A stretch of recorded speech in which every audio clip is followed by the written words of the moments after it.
Unmute myself. Welcome everyone to our community poetry night. We're just going to wait a couple more minutes before we begin. It looks like we have a nice group of people here. Thank you for joining us on this beautiful Monday morning or evening.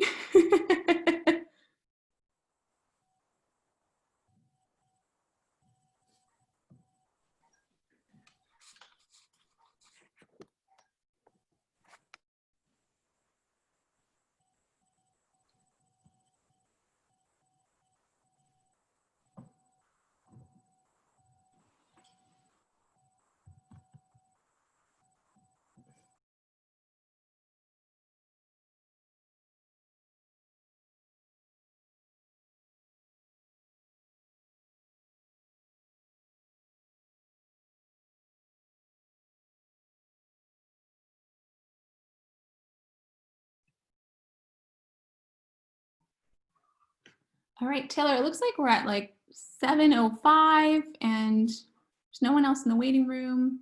We have a nice group in here. Do you think we're good to start? I think it is time, except that a landline just went off on my screen, and I apologize for that. But that is the wonder of doing events on Zoom. Hey, everyone. Welcome to our second community poetry night online. Tonight's theme is home. My name is Taylor Barfield, and I am the literary manager at Two River Theater.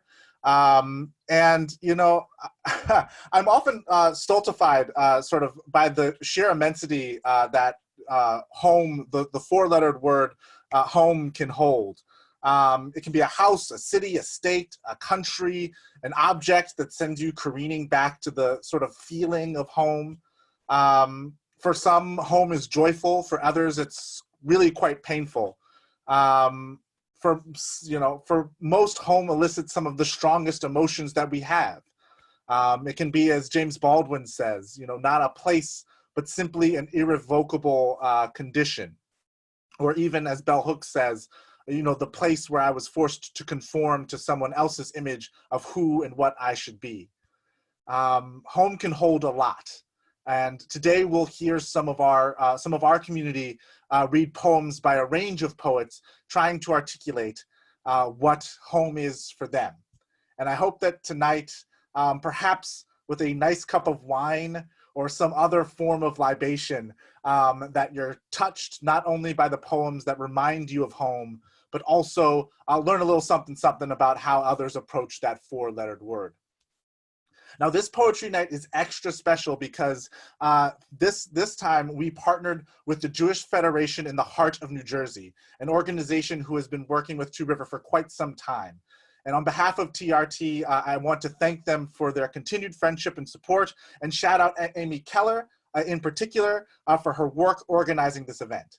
I would now like to turn it over to the Executive Director of the Jewish Federation in the heart of New Jersey, Susan Antman, to say a few words about their organization before we get started. Thank you, Taylor. A Jewish proverb says, "A little bit of light pushes away a lot of darkness." And so this gathering could not have come at a better time. Jewish Federation in the heart of New Jersey thanks the Two River Theater family for the opportunity to join you in this year's Poetry Night. We share Two River Theater's company's commitment to bring people together in uplifting ways that sometimes get us thinking about the human condition and issues of our day, and ways that sometimes provide us with the respite we need from those concerns. Thank you again, Taylor Barfield, and thank you, Jenna Castano, and Katie Benson, and John Diaz, and Denise Reed, for your valued partnership in our shared endeavors. And thank you to our extraordinary friend, joanrechnitz, who together with her beloved Bob, has enabled Federation to improve the human condition for thousands of people over many, many years. Joan, thank you for your enduring passion to make the world a better place.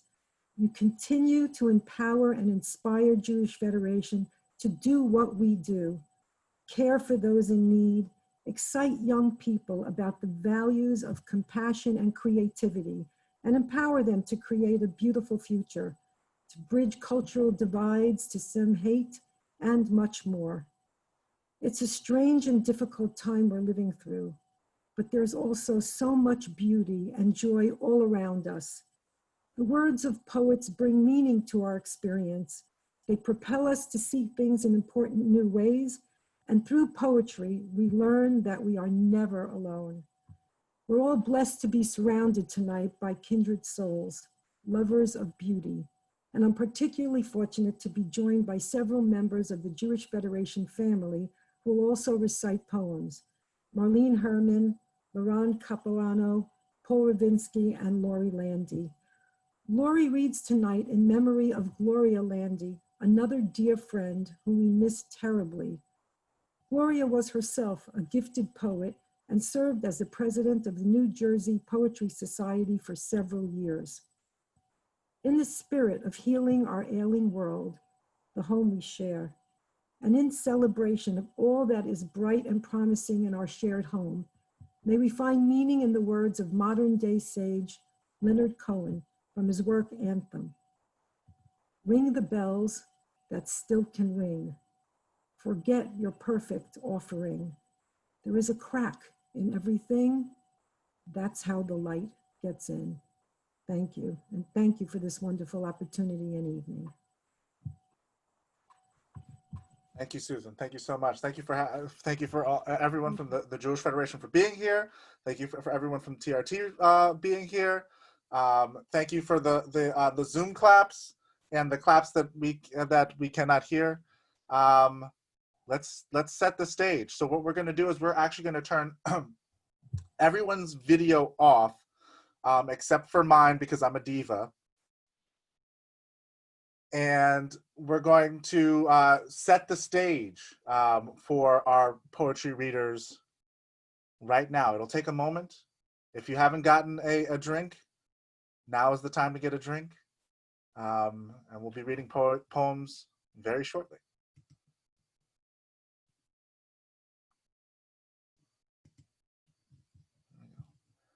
And I'll wait for Jenna to give me the thumbs up.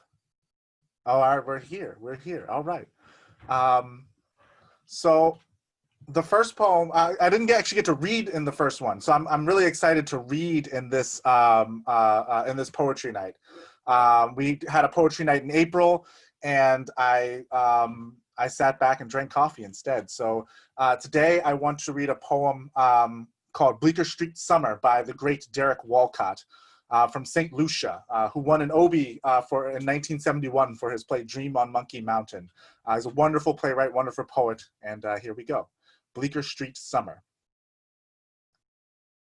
Summer for prose and lemons, for nakedness and languor, for the eternal idleness of the imagined return, for rare flutes and bare feet, and the August bedroom of tangled sheets and the Sunday salt. Violin. When I press summer dusks together, it is a month of street accordions and sprinklers laying the dust, small shadows running from me. It is music opening and closing, Italia Mia on Bleecker, ciao Antonio, and the water cries of children tearing the rose-colored sky in streams of paper. It is dusk in the nostrils and the smell of water-down littered streets that lead you to no water, and gathering islands and lemons in the mind. There is the Hudson like the sea of flame. I would undress you in the summer heat and laugh and dry your damp flesh if you came. Thank you. So our next poem will be read by a board member of the Jewish Federation, Laurie Landy, in honor of her mother-in-law, Gloria Landy, from Rumson. This is The Storm of 92 by Gloria Landy, read by Laurie Landy.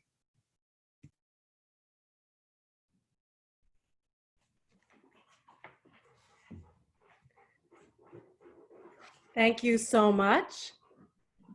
I just want to make sure, can you see me? Because I can't see myself. We can see you. Yep, we can see you. Okay, great. I'm so blessed that I'm able to read a poem by my blessed mother-in-law, Laurie Landy, and here she is. And she was the president of the New Jersey Poetry Society, and she loved to write and read poetry, and she was quite a poet, so I am honored to read her poem, and she would say that I need to orate well, so here goes. And some of you, it's about the storm of '92, and some of you might remember that horrible nor'easter storm in 1992.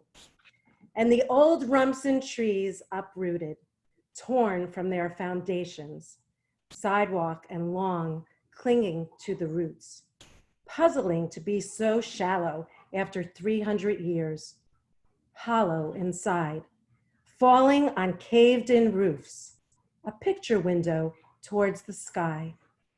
Calm, lovely ocean, become treacherous, fierce and strong, storming through walls, over trees, leveling house and garden, fruit and wine, waves rippling down Main Street, wind tearing through towns, floodwaters carrying arcs torn from their moorings, pilotlessly tossing until stopped by fence, hill, window, or shattering upon impact into splinters, then uplifted and blown to further damage.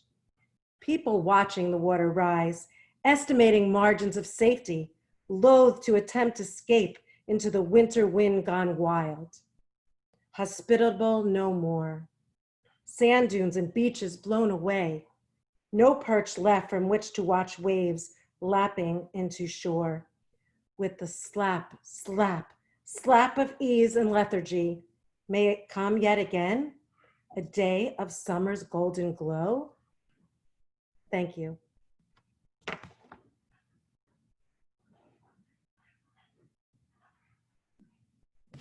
Thank you, Laura. Thank you. Thank you. Oh my, I was just reading those words. Thank you so much for bringing the words of your family to tonight's poetry night. Our next poem is by Robert Hayden, who was the first African-American man to serve as the U.S. Poet Laureate in 1976, even before it was called being the U.S. Poet Laureate. He is from Detroit, Michigan, and here to read is TRT Artistic Director, John Diaz. Hello, everybody. Thank you, Taylor, and thanks everybody for being here tonight. This poem is called, as Taylor said, Those Winter Sundays. Sundays, too, my father got up early and put his clothes on in the blue-black cold. Then, with cracked hands that ached from labor in the weekday weather, made banked fires blaze. No one ever thanked him. I'd wake and hear the cold splintering, breaking. When the rooms were warm, he'd call, and slowly I would rise and dress, fearing the chronic angers of that house, speaking indifferently to him who had driven out the cold and polished my good shoes as well. What did I know? What did I know of love's austere and lonely offices?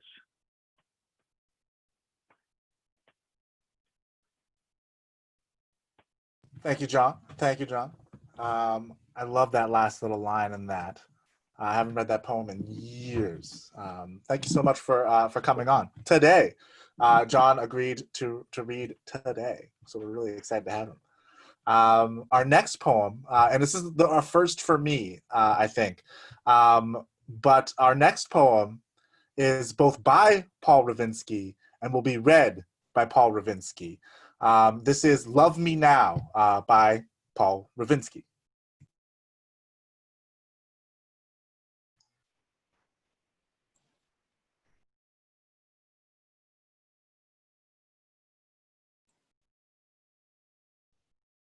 I don't, can you see me?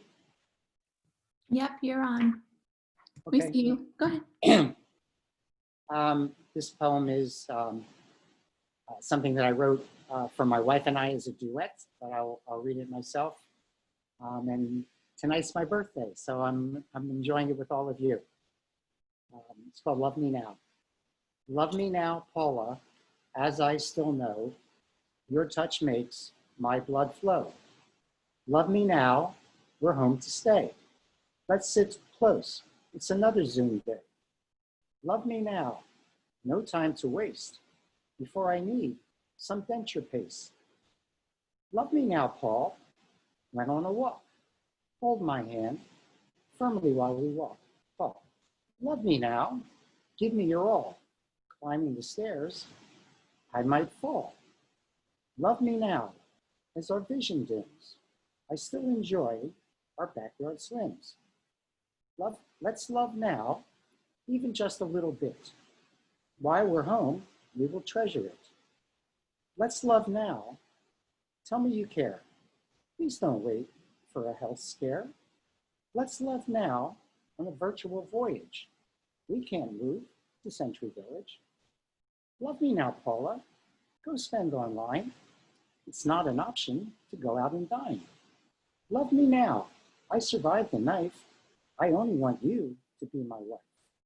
Love me now. Let's stay disease-free before I'm fed Jello and peas.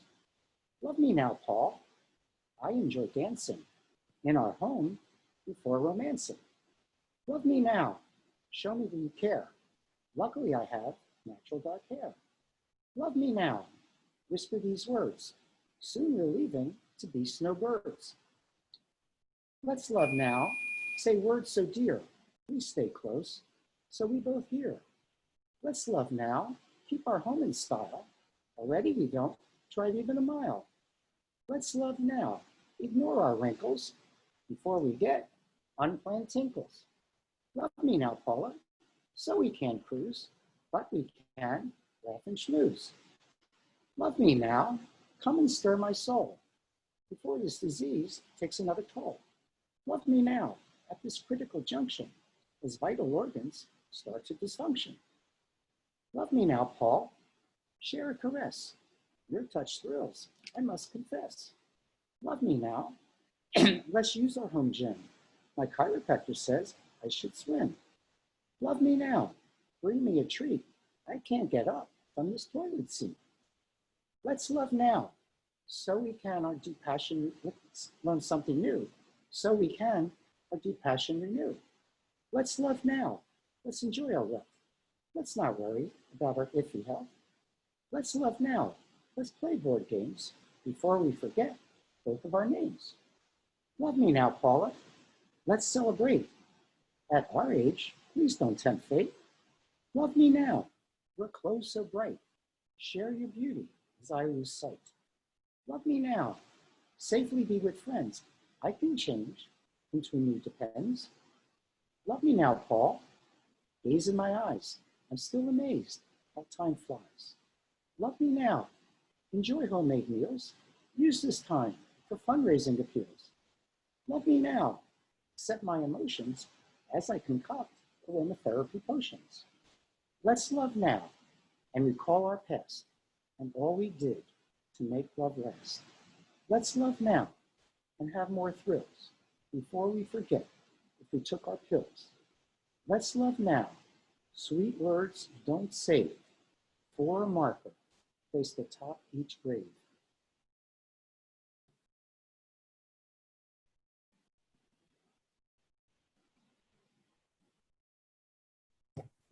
That was indescribably sweet. I don't. I think what's one of the hardest things about this thing is you can't just see people just melt at the beauty of a poem. But that is just indescribably sweet. Thank you so much, Paul, for sharing tonight at our in poetry night. Next up, we have Abbey Smith, who is the lighting and sound assistant at Two River. You may remember her as Capulet in TRT's reading of Romeo and Juliet, if you were there with us for that. Today, she will read you the poem Housekeeping by Natasha Trethewey. Natasha is tonight's second U.S. Poet Laureate, holding the position in 2012 and 2013. Everybody, welcome Abbey Smith. We mourn the broken things, chair legs wrenched from their seats, chipped plates, the threadbare clothes. We work the magic of glue, drive the nails, mend the holes. We save what we can, melt small pieces of soap, gather fallen pecans, keep neck bones for soup. Beating rugs against the house, we watch dust, lit like stars, spreading across the yard. Late afternoon, we draw the blinds to cool the rooms, drive the bugs out. My mother irons, singing, lost in reverie. I mark the pages of a mail order catalog, listen for passing cars. All day we watch for the mail, some news from a distant place.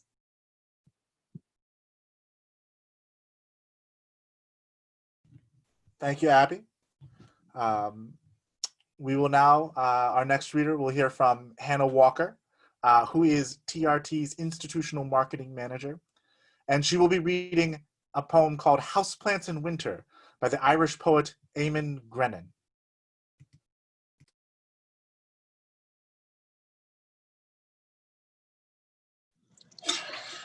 Their survival seems an open question. I make a mess of watering, prune without discretion, grieve over the leaf whose borders burn and curl.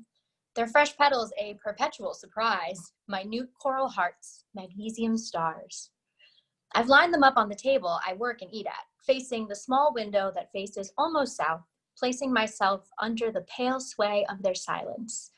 They play their deaths and resurrections out in our cramped common quarters. I gave the rose geranium too much water. Its roots grew bog black, sodden, and nothing could keep its sweetness in our lives. The jade, for all its early promise and parakeet green shoots, won't root.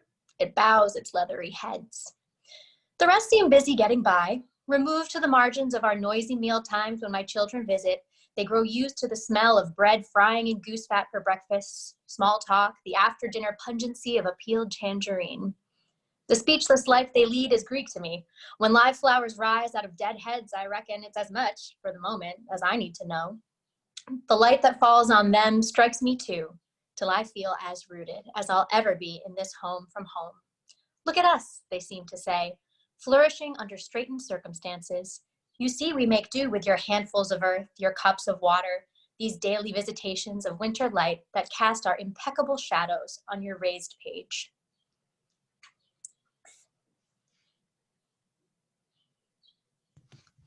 Thank you, Hannah. I also was so taken by, I was lost in this emceeing business that I forgot to say happy birthday, Paul, about 3 poems ago. So happy birthday. Thank you for this chat function. Now let's keep it going. Gwendolyn Brooks may have been born in Topeka, Kansas, but she spent most of her life in Chicago, Illinois, and most of her work is inspired by the South Side of the Windy City. Brooks was the first African-American woman to win the Pulitzer Prize in 1950.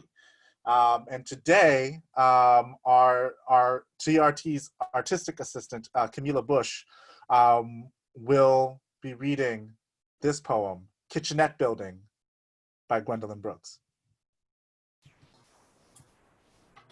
We are things of dry hours and the involuntary plan, grayed in and gray.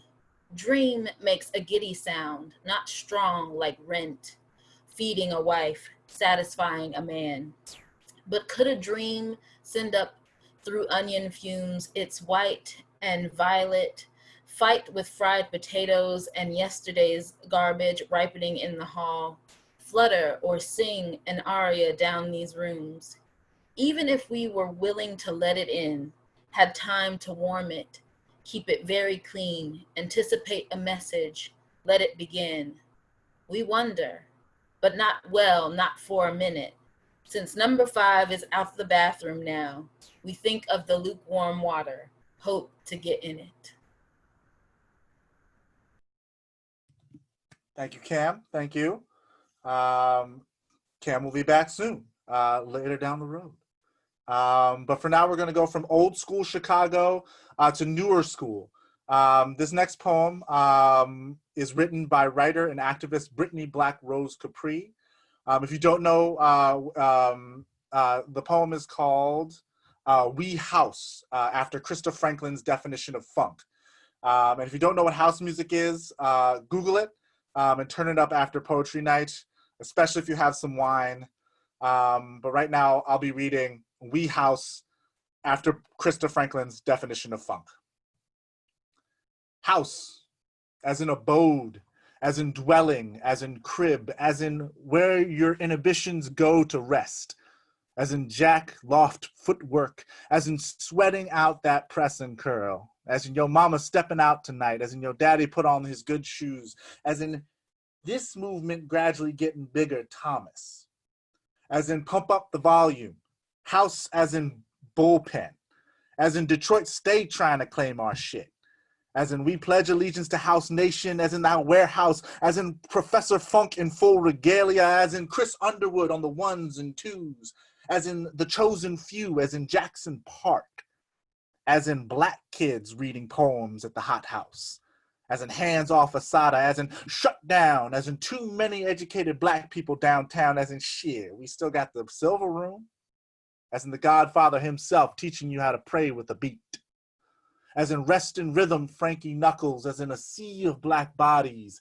as in black bodies draped across poplar trees, as in black boys crumbling beneath white hands, as in We'll Never Forget You, Eugene Williams, as in A City of Fire, again, as in Can You Feel It, as in Stockyards, as in Hog Butcher of the World, as in Butchered Black Boys, as in Mamie Till calling for an open casket, House, as in Harold Washington, as in Finally for the People, as in Ha, y'all niggas thought you had something, as in Our Skin Is Not from Mourning, as in Drum Beats, as in We Still Don't Need to Know the Same Language to Speak, House as in Fusion, as in niggas spent their whole time in this country making the best out of scraps, as in Shack, Harold's Chicken, as in Free Breakfast, as in Black Panther, as in Lit Candles and airbrushed RIP t-shirts for that kid down the way, and that other kid, and that other kid, as in your grandma's cooking on a Sunday after church, as in every week you live black, you're served a Last Supper, as in your cousin doing hair in the kitchen, as in a fan in the window because you bet not turn that AC on, as in your love, as in Chicago is my kind of town unless I can see the niggas, as in white flight, as in redlining, as in naming the train that separates us the red line, as in y'all ain't even trying to hide that shit no more, as in we ain't going nowhere, as in we going to dance anyway, as in home is where the house plays. And that was We House by Brittany Black Rose Capri. Next up, we have a postmodern poem called Beds. North, 42 degrees, 44 minutes, 33 seconds. East, 84 degrees, 29 minutes, 47 seconds by Divya Victor. Divya Victor is an Indian American poet and professor at Michigan State University if you want to see her work. Reading will be Marlene Herman. Welcome, Marlene. We are on our knees. We're saying that the tulips have had it hard this week. We're saying something about brightness and dryness, and we're saying we hope it'll change. I press a finger into the loam, flick the dust on my jeans. We're listening to the snip of shears. I pick up a smooth, small disc of pink Sioux quartz and hold it like an avian heart in the palm. A disc slipped and beating from a time when all North America was undersea. My finger walks the buttery vein that purses the stone in 2 and then in 4. Its edges are under siege and its end at the foot of the suburban perennials. Do you have stones, someone is asking me? Where are you from? Do you have stones like these? We have purple sunbirds, I'm saying, and their hearts have 4 rooms, and for every one, it has an answer to questions like these. Thank you, Marlene. Marlene learned how to read that poem 10 seconds ago. and it is not an easy one. If you want to see Divya's work, go online, go Google her. It is not the easiest kinds of poems to read. A lot of symbols and a lot of different kinds of sentences. It's new age. But we're going to keep it going. Next up, we're going to have A Party by John Brandy. And I'd like to welcome Liran Capuano, a member of the Jewish Federation Board of Directors, to read A Party by John Brandy. Welcome.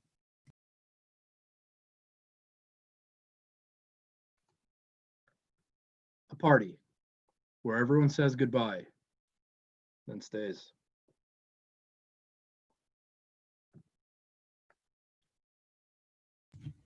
Boom. Yes. Anyone who's been to one of these knows that I love me a short poem. Thank you. Thank you, Liran. I'm glad you have a good, you've got good whiskey. Next up, we'll have Little Shakes alum, Christianah Akinsan, who will be reading the poem Zoom by the British writer Simon Armitage. And I will preface that this poem was written well before this online platform was created. Go ahead, Christianah. Thank you, Taylor. It begins as a house, an end terrace in this case, but it will not stop there. Soon it is an avenue which cambers arrogantly past the Mechanics Institute, turns left at the main road without even looking, and quickly it is a town with all four major clearing banks, a daily paper, and a football team pushing for promotion. On it goes, oblivious to the planning acts, the green belts, and before we know it, it is out of our hands. City, nation, hemisphere, universe, hammering out in all directions until suddenly, mercifully, it is drawn aside through the eye of a black hole and bulleted into a neighboring galaxy, emerging smaller and smoother than a billiard ball, but weighing more than Saturn. Badger me in the checkout queue and ask, what is this? This that is so small and so very smooth, but whose mass is greater than the ring's planet. It's just words, I assure them, but they will not have it. Thank you. Oh. Thank you. Thank you. Whew. Saturn. That's all I have to say. No, we're going to go old school for a second with a poem by the Pulitzer Prize winning poet Wallace Stevens. I'd like to welcome back Poetry Night veteran Patti Ralph to read The House Was Quiet and the World Was Calm by Wallace Stevens. Take it away, Patti.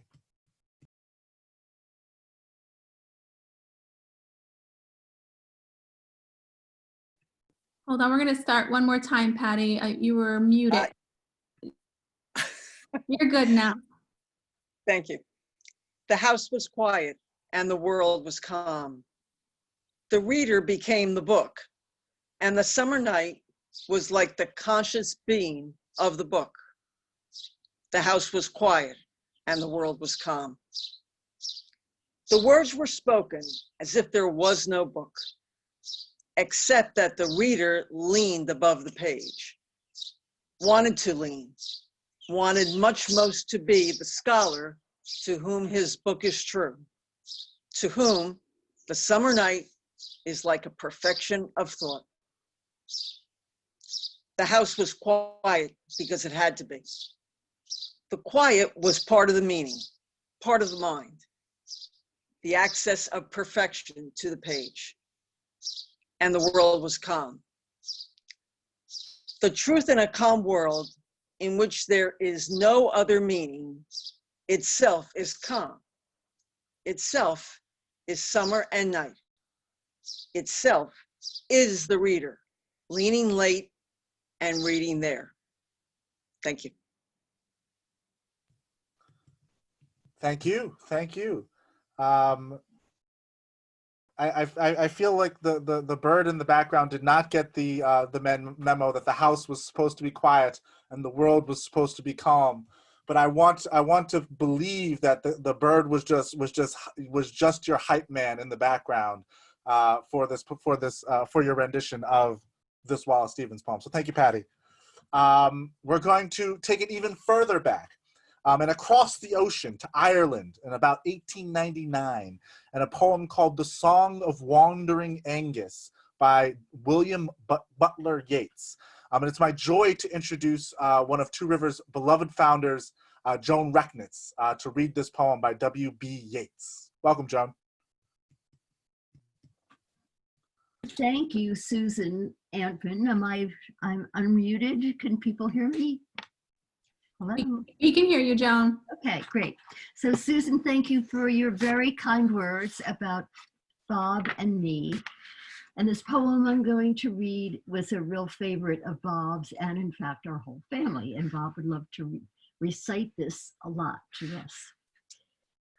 I went out to the hazelwood because a fire was in my head, and cut and peeled a hazel wand and hooked a berry to a thread. And when white moths were on the wing and moth-like stars were flickering out, I dropped the berry in a stream and caught a little silver trout. When I had laid it on the floor, I went to blow the fire aflame, but something rustled on the floor and someone called me by my name. It had become a glimmering girl with apple blossom in her hair, who called me by my name and ran and faded through the brightening air. Though I am old with wandering through hollow lands and hilly lands, I will find out where she has gone and kiss her lips and take her hands and walk among long dappled grass and pluck till time and times are done the silver apples of the moon, the golden apples of the sun.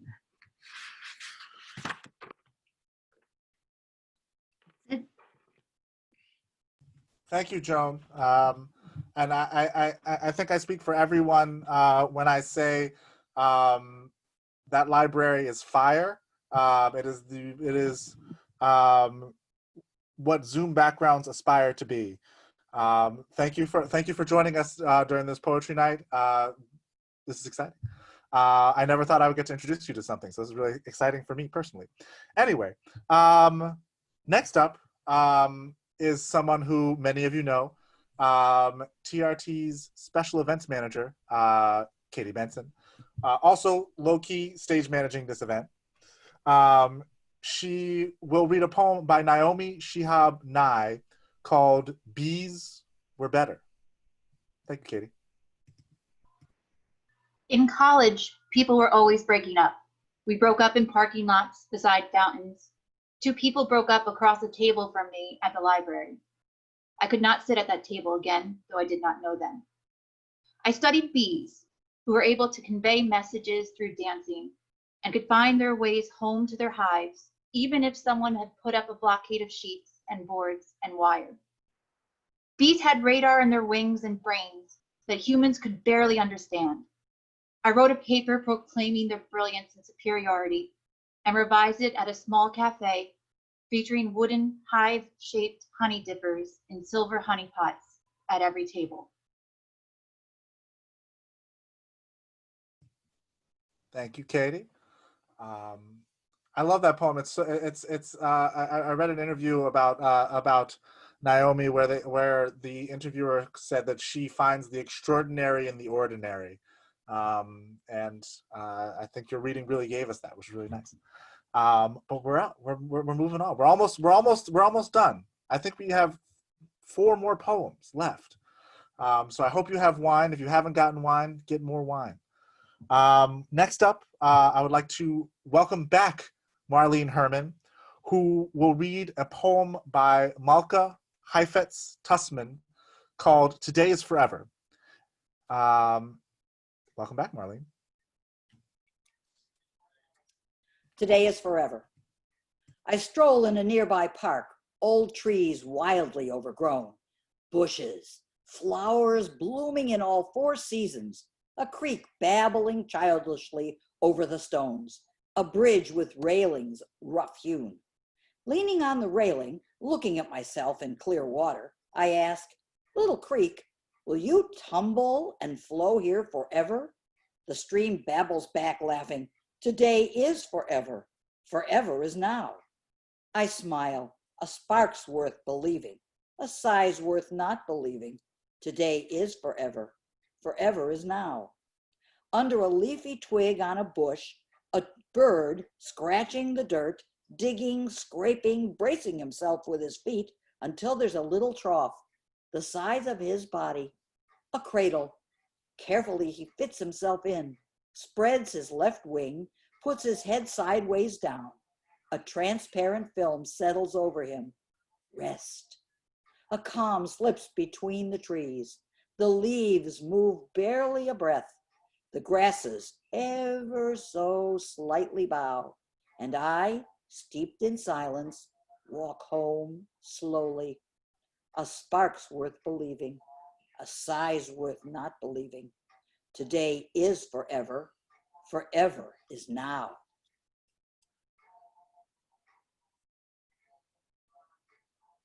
Thank you, Marlene, for reading twice.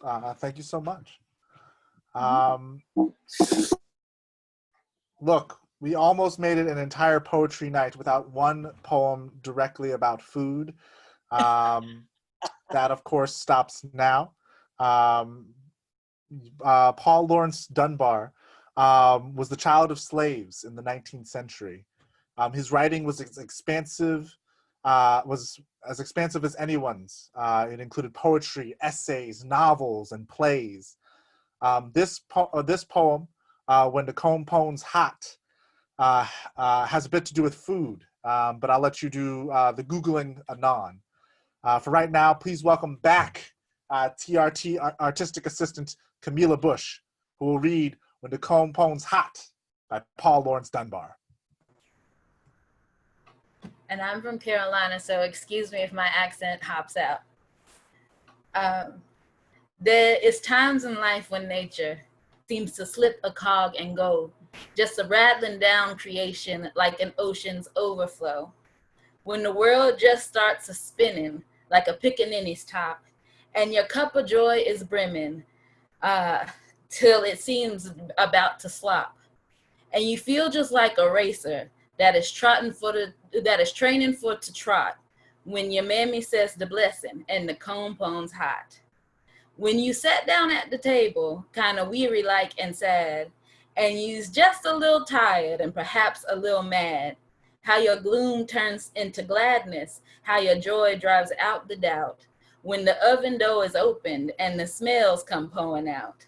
While the electric light of heaven seems to settle on the spot, when your mammy says the blessing and the comb pone's hot. When the cabbage pot is steaming and the bacon good and fat, when the chitlins is a spudding so's to show you where they's at.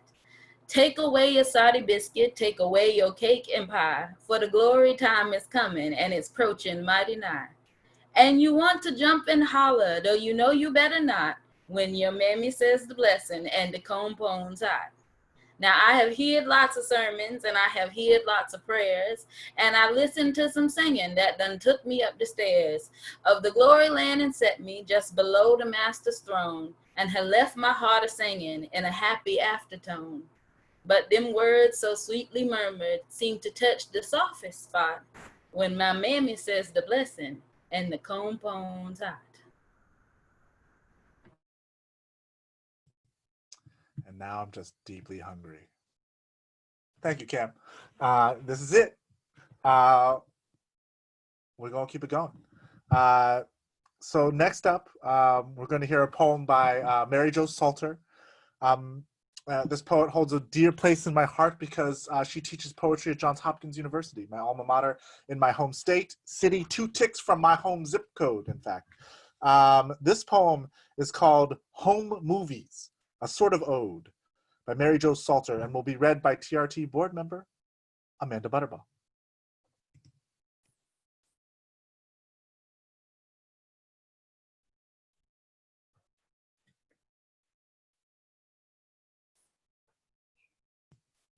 Because it hadn't seemed enough after a while to catalog more Christmases The 3-layer cakes ablaze with birthday candles. The blizzard Billy took a shovel to. Phil's lawnmower tour of the yard. The tree forts. The shoot-em-ups between the boys in new string ties and cowboy hats and holsters.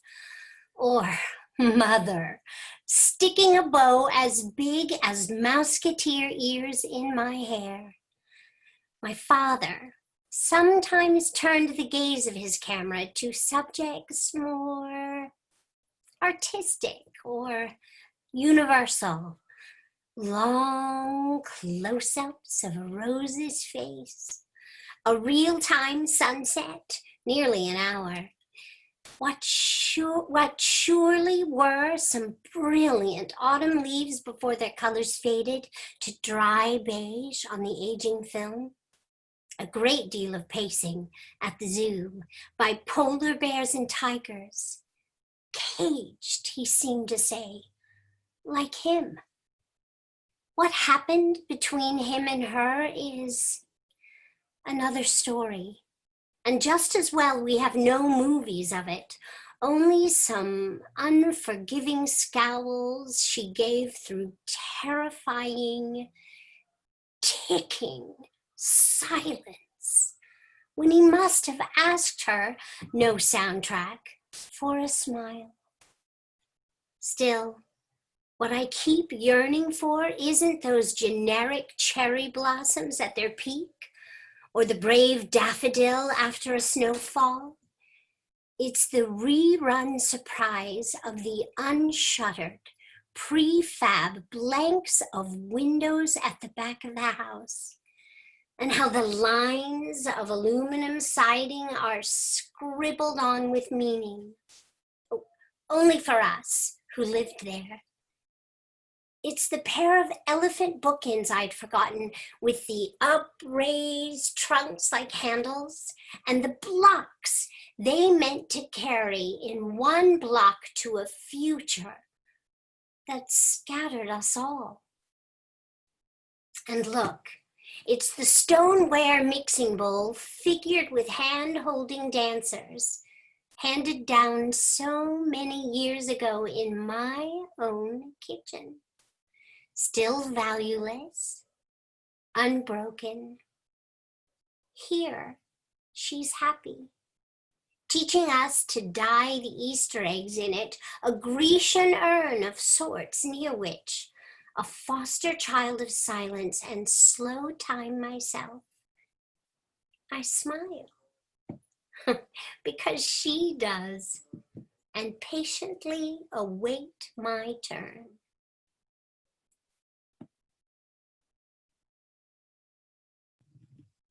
Thank you, Amanda. If you go to the chat, you'll see just a line of people fawning over your voice, to which I, of course, concur. I borrowed it for the evening. Thank you. You cannot make me laugh in this. I will break Zoom. Thank you, Amanda. So this is it. We've come to the end of another poetry night. This is the last poem. Thank you all so much to all of our readers and to those who came out to listen. Thank you again to our partners at the Jewish Federation in the heart of New Jersey. This has been a great night. This last poem is by Robert William Service, a British-Canadian poet. And please welcome TRT's Associate Marketing Director, the brains behind Poetry Night, Jenna Castano, to bring us home with Home in Love by Robert William Service.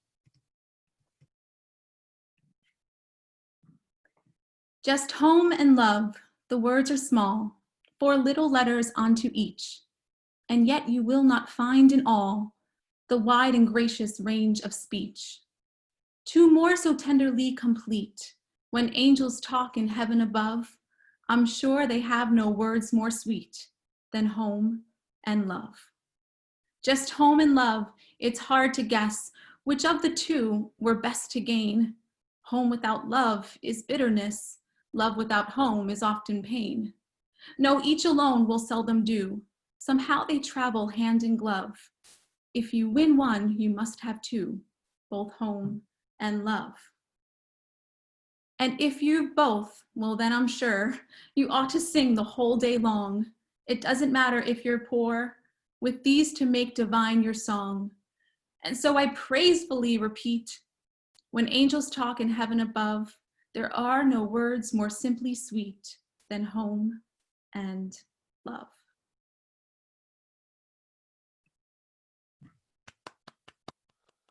Let's bring everybody back. Back on for just the clapping. I forget. I haven't been in a room where clapping has happened in such a long time. So yes, do those with the zooms and everybody, please give some love to our, yes. Oh yes, do one of those with the snaps.